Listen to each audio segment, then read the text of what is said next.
Chapitre 56. Adoration des trois mages. Celui qui m'avertit intérieurement me dit « Appelle ces contemplations que tu vas avoir et que je te présenterai, les évangiles de la foi, car pour toi et pour les autres, ils viendront mettre en lumière la puissance de la foi et de ses fruits, et vous assurer dans votre foi en Dieu. » Je vois Bethléem, petite et toute blanche, rassemblée comme une couvée de poussins sous la lumière des étoiles. Deux rues principales s'y coupent à angle droit. L'une venant d'au-delà du pays, c'est la route principale qui continue au-delà de la ville, et l'autre qui coupe la ville dans toute sa largeur, mais ne va pas plus loin.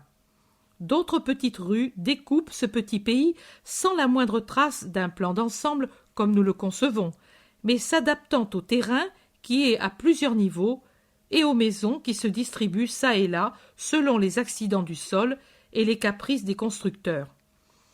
Tournées les unes à droite, les autres à gauche, d'autres de biais par rapport à la rue qui les borde, elles l'obligent à se présenter comme un ruban qui se déroule avec des sinuosités au lieu d'être un chemin rectiligne qui va d'un endroit à l'autre sans déviation. De temps en temps, il y a une petite place, soit pour un marché, soit pour une fontaine, soit parce que, à cause des constructions qui se dressent au hasard, elle est restée une portion de travers où l'on ne peut plus rien construire. À l'endroit où il me semble que je dois particulièrement m'arrêter, il y a précisément une de ces petites places irrégulières.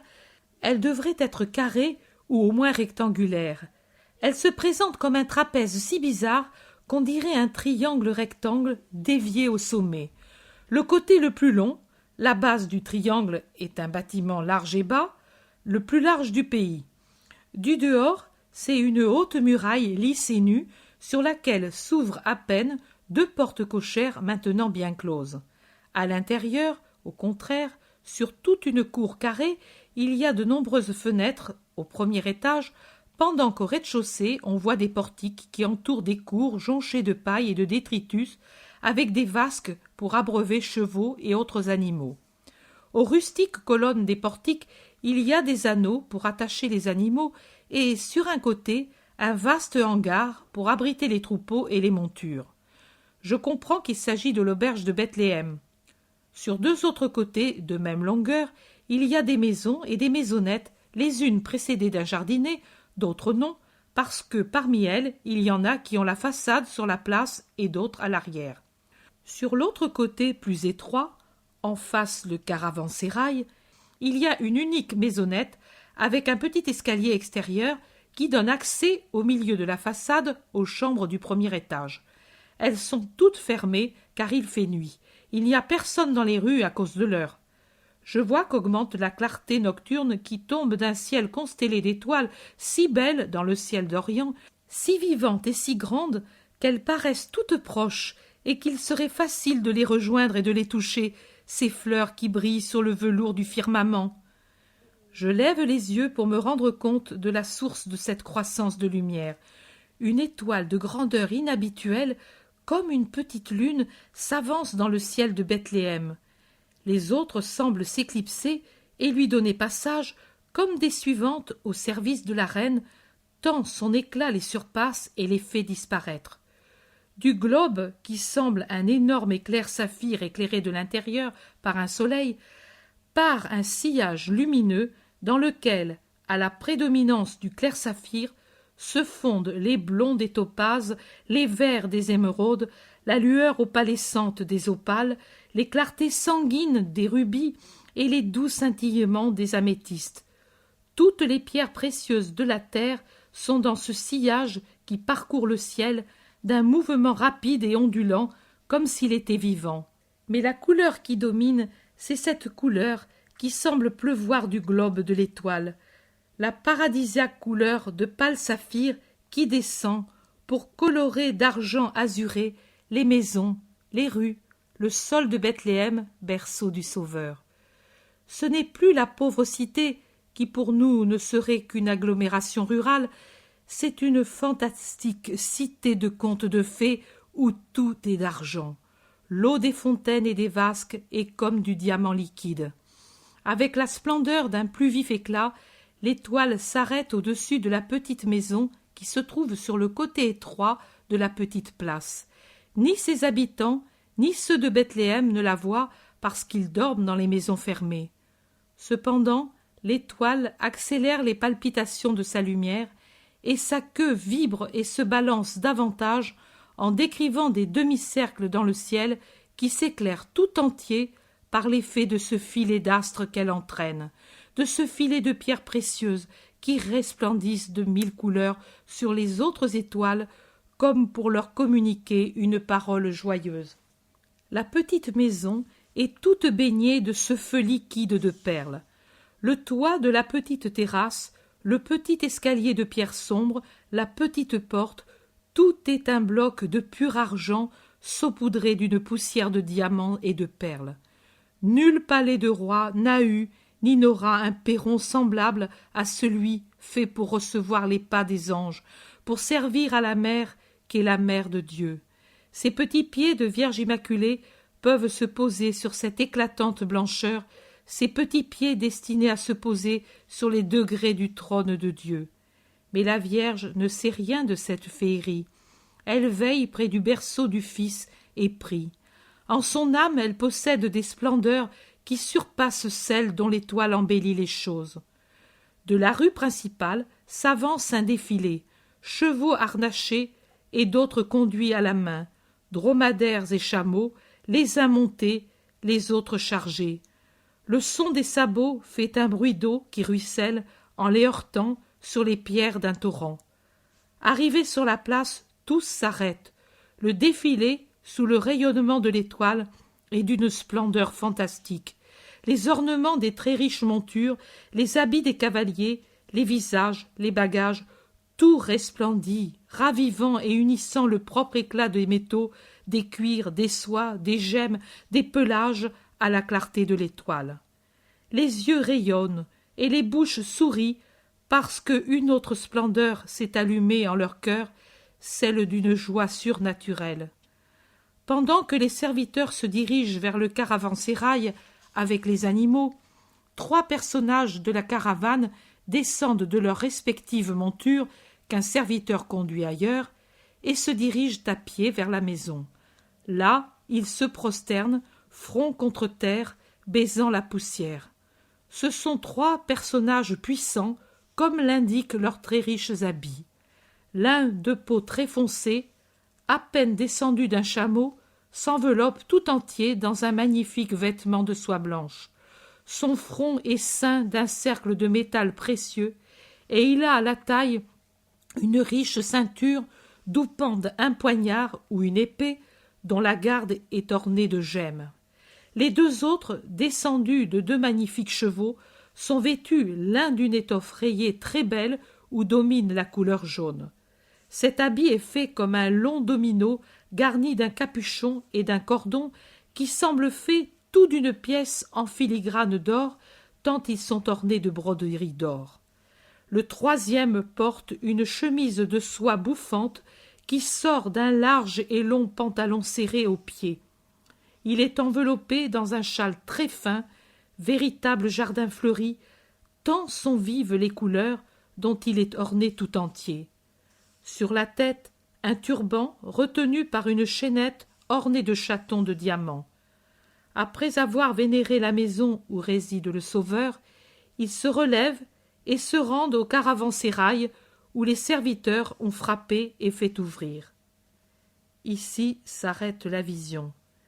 Elle reprend 3 heures plus tard avec la scène de l'adoration des mages à Jésus. Mages à Jésus. Mages à Jésus. Voilà le jour. Un beau soleil resplendit dans un ciel d'après-midi.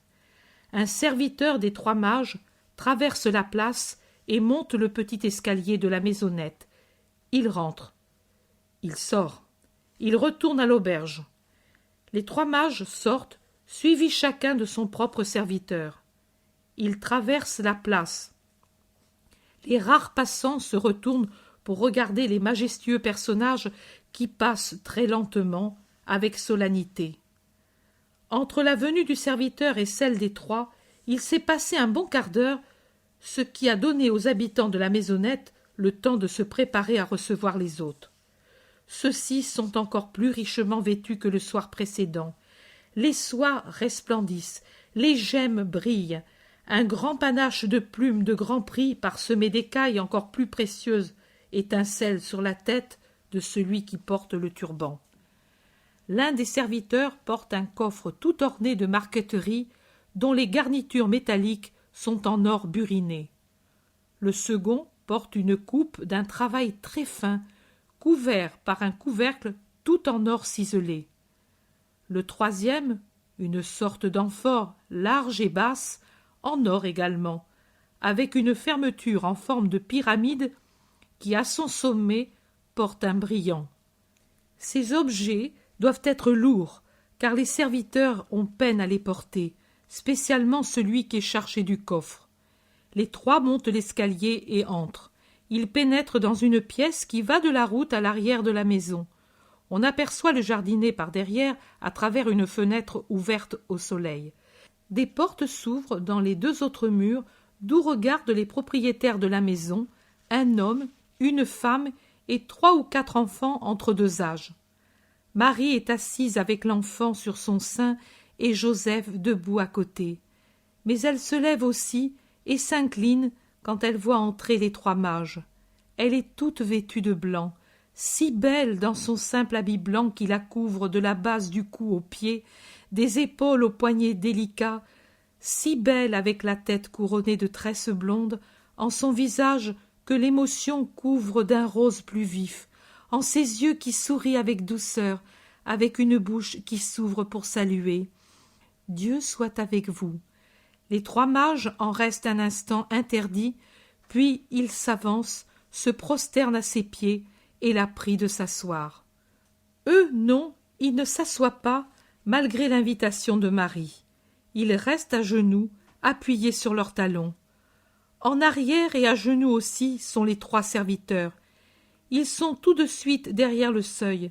Ils ont posé devant eux les 3 objets qu'ils portaient, et ils attendent. Les 3 sages contemplent le bébé. Il me paraît avoir de 9 mois à 1 an, tant il est éveillé et robuste. Il repose sur le sein de sa mère. Il sourit et jase avec une voix de petit oiseau. Il est tout vêtu de blanc comme la maman, avec des sandalettes minuscules aux pieds, un petit vêtement très simple, une tunicelle d'où sortent les petits pieds remuants, les mains grassouillettes qui voudraient tout saisir, et surtout le très joli petit visage où brillent les yeux d'azur foncé et la bouche qui fait des fossettes des 2 côtés quand il rit et découvre ses premières petites dents. Les petites boucles de cheveux semblent une poussière d'or, tant ils sont brillants et vaporeux. Le plus âgé des sages parle au nom de tous.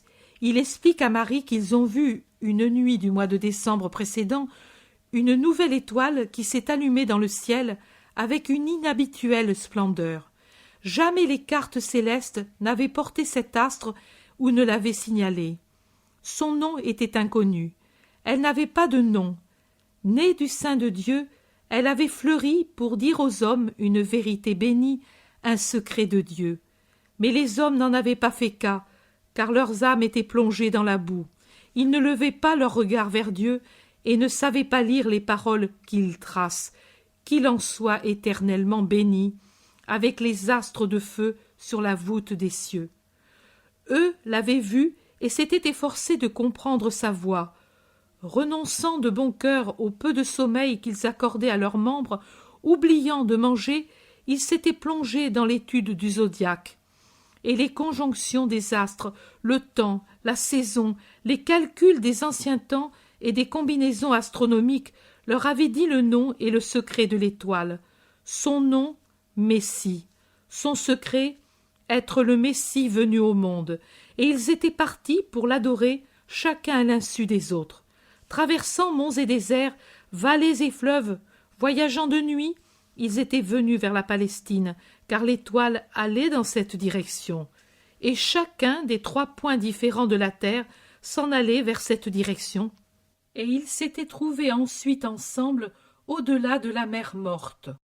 La volonté de Dieu les avait réunis là, et ensemble ils étaient allés de l'avant, se comprenant, bien que chacun parlât sa langue propre, comprenant et pouvant parler les langues des pays traversés par un miracle de l'Éternel. Ensemble, ils étaient allés à Jérusalem parce que le Messie devait être le roi de Jérusalem, le roi des Juifs. Mais l'étoile s'était cachée sur le ciel de cette ville. Ils avaient senti leur cœur se briser de douleur et s'étaient examinés pour savoir s'ils avaient démérité de Dieu. Mais s'étant rassuré la conscience, ils étaient allés trouver le roi Hérode pour lui demander dans quel palais était né le roi des Juifs qu'ils étaient venus adorer. Le roi, ayant réuni les princes des prêtres et les scribes, leur avait demandé où pouvait naître le Messie, et ils avaient répondu à Bethléem de Juda. Bethléem de Juda. Ils étaient venus vers Bethléem, et l'étoile était réapparue à leurs yeux, avait quitté la cité sainte, et le soir précédent avait augmenté de splendeur. Le ciel était tout embrasé.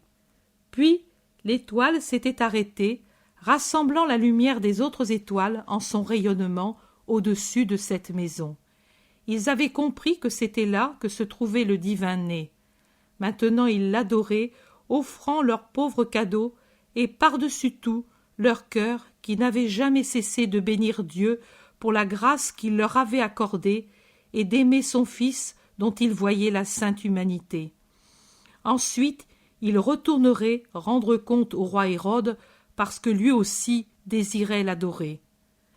Voici à la fois l'or qu'il convient à un roi de posséder, voici l'encens comme il convient à un dieu, et voici, ô mère, voici la myrrhe, parce que ton enfant né, qui est Dieu, est aussi un homme, et dans sa chair et sa vie d'homme, il connaîtra l'amertume et la loi inévitable de la mort. Notre amour voudrait ne pas les dire, ces paroles, et penser que sa chair est éternelle comme son esprit.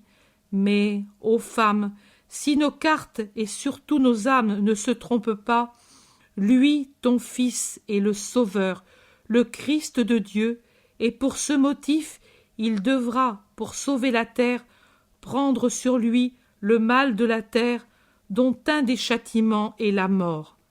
Cette résine est pour cette heure, pour que ces chairs saintes ne connaissent pas la pourriture de la corruption et conservent leur intégrité jusqu'à la résurrection. Qu'à cause de ces dons, lui se souvienne de nous et sauve ses serviteurs en leur donnant son royaume.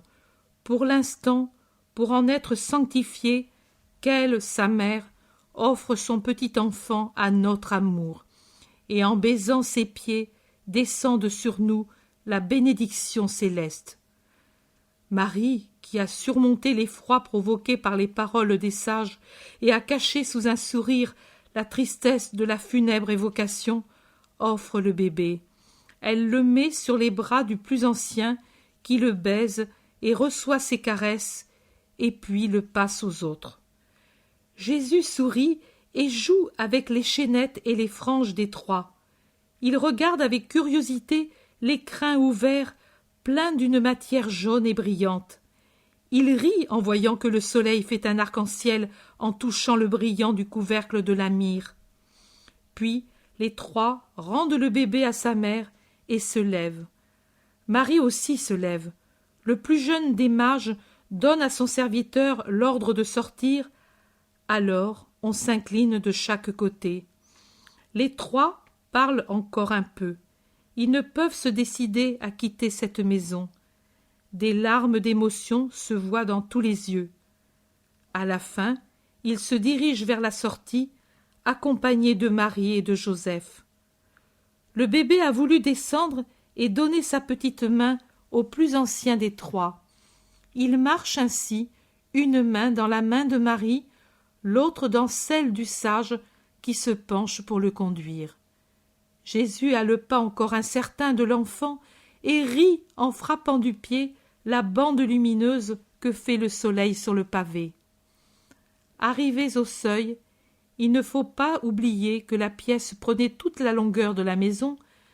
Les trois personnages prennent congé en s'agenouillant une dernière fois et en baisant les pieds de Jésus. Marie penché sur le bébé, prend sa petite main et la guide pour faire un geste de bénédiction sur la tête de chacun des mages. C'est déjà un signe de croix tracé par les petits doigts de Jésus que guide Marie. Puis les trois descendent l'escalier. La caravane est déjà là, toute prête et qui attend. Les bossettes des chevaux resplendissent au soleil couchant. Les gens se sont rassemblés sur la petite place pour voir l'insolite spectacle. Jésus rit en battant les petites mains.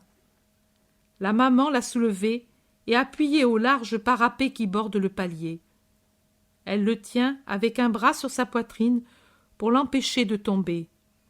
Joseph est descendu avec les trois et tient l'étrier à chacun d'eux pendant qu'ils montent à cheval ou à chameau. Maintenant, serviteurs et maîtres, tout le monde est en selle. On donne le signal du départ. Les trois se courbent jusque sur le cou de leur monture pour un ultime salut. Joseph s'incline, Marie aussi, et elle se met à guider la petite main de Jésus en un geste d'adieu et de bénédiction.